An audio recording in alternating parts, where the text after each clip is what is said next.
In December 2024, King Charles stripped Cadbury of the royal warrant it had held for 170 years, its first year without one since Queen Victoria's reign. 9 months later, the company's profits jumped by nearly a third. Cadbury's warrant had traced back to 1854, when Queen Victoria first granted it, and it survived 5 more monarchs after her, including George V, both world wars. And the entire 20th century's worth of shifting royal tastes and household budgets, before Charles's household simply declined to renew it in his first full review of the list since taking the throne. No warning was given ahead of time, and no appeal process exists for a company informed its recognition will not continue. Buckingham Palace gave no reason, as royal protocol dictates it never does. The brand's roots went back even further than the warrant itself, founded in 1824 by John Cadbury, a devout Quaker who began by selling tea, coffee, and drinking chocolate from a single shop in Birmingham. Decades before the company grew into anything resembling the global confectionery giant it eventually became. That Quaker heritage had once defined the company's entire identity, built around welfare provisions for workers and a model village at Bournville that predated most of Britain's modern labor protections by generations.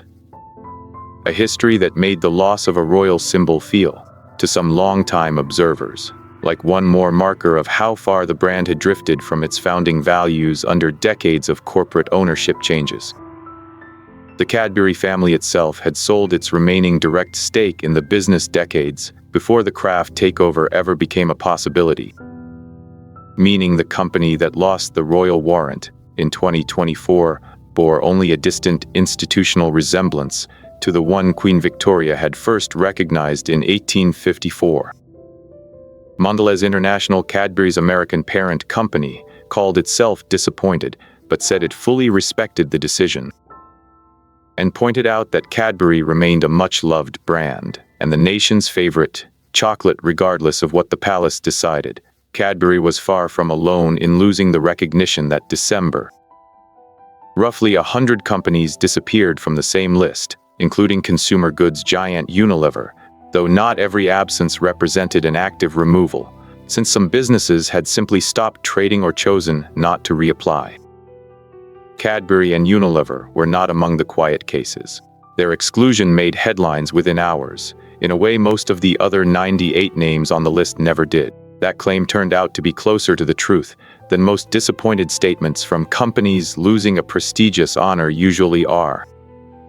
Newly filed accounts with Companies House, made public in September 2025, showed that Cadbury's UK turnover had jumped from £155.8 million to £206.5 million over the course of the year, a rise of roughly 32%.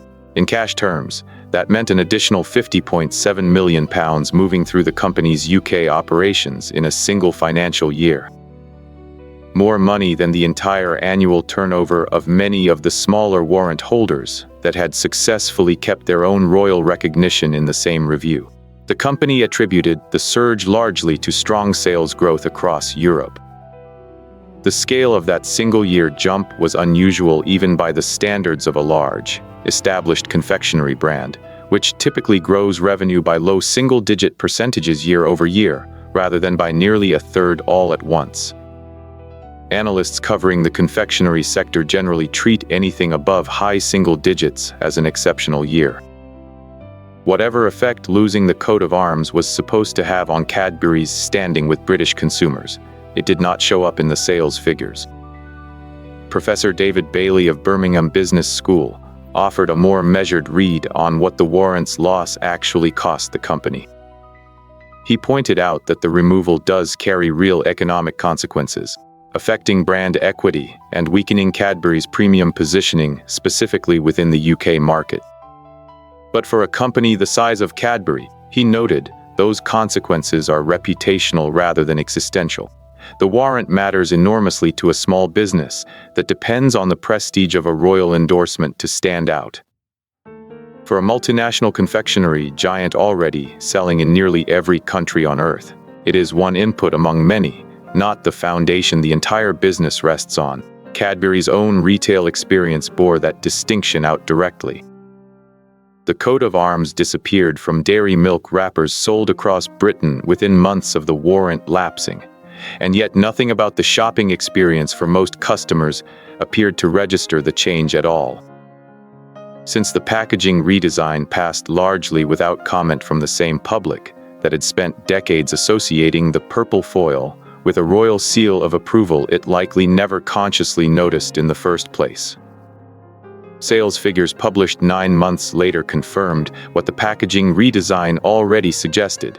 Whatever emotional weight the coat of arms carried for royal watchers and heritage commentators, it carried almost none at the checkout counter. None of this proves the warrant was worthless, only that its financial weight had become smaller than its symbolic one. The ownership question sits underneath all of this. Cadbury was bought by Kraft Foods in a contested takeover in 2010, later restructured into Mondelez International. And critics have argued ever since that foreign ownership made the brand more vulnerable to losing a symbol built specifically around British heritage and identity. Nestle, a direct chocolate rival to Cadbury, also kept its warrant in the same review, alongside smaller confectioners Bendix and Prestat, undercutting any theory that the palace was moving against chocolate as a category rather than against specific companies. Weetabix, a different kind of British food staple that survived the same review, remains under British ownership, a detail that has fueled speculation about whether Cadbury's American parent company played some quiet role in the decision. Alongside the more publicly discussed pressure over Mondelez's continued business operations in Russia, the campaign group behind that pressure, B4U Ukraine, had specifically named Mondelez months before the warrant review, arguing that a company still doing business in Russia had no place carrying a British royal endorsement while the war in Ukraine continued. The palace never confirmed that the campaign influenced its decision, in keeping with its policy of never confirming the reasoning behind any warrant loss. But the timing left little room for anyone following the story to treat the two events as unrelated.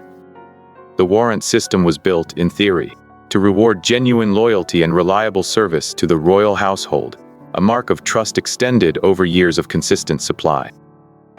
What Cadbury's own financial results suggest, whether or not anyone at the palace intended it this way, is that the reward had stopped mattering to the market long before the household stopped extending it. 9 months after losing an honor its own parent company called disappointing to lose, Cadbury's accounts showed a business that had not simply survived without royal approval, but grown substantially faster than it had while carrying it.